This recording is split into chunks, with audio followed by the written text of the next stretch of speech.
It's true that the Samsung Galaxy S23 series didn't launch until February 2023, but that hasn't prevented us from anticipating what the Samsung Galaxy S24 may offer to the mobile scene in the new year.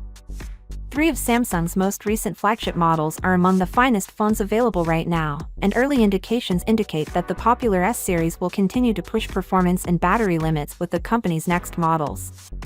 Assuming there are 3 models in the S24 line, you'll likely have to choose between 6.1, 6.6, and 6.8 inches screens.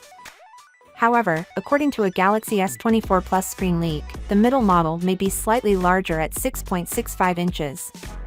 Unless Samsung surprises us, we expect the vanilla model and the S24 Plus to stick with the S23 S120 Ultra AMOLED display, with the S24 Plus sporting the S23's glorious Dynamic AMOLED 2X panel.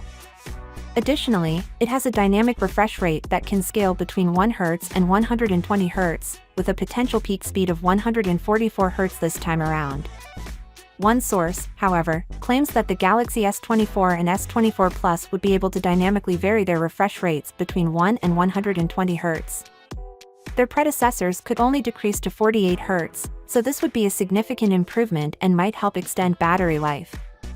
The scale of manufacturing will determine if this new, more energy-efficient M13 OLED panel is used on the S24 and S24 phones as well.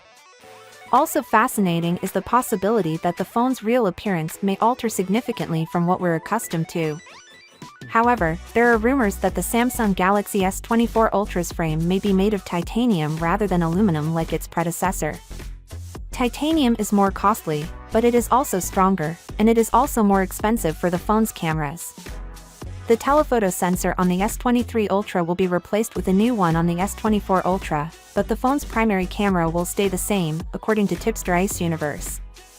The S24 Ultra may use a Gen 4 optics zoom camera design in the near future, which would greatly enhance the phone's zoom capabilities, according to a more recent tweet from our clouds. Finally, what are your thoughts about it? So without being said, let me know your thought in the comment below, and if you are new here, please subscribe. Peace out.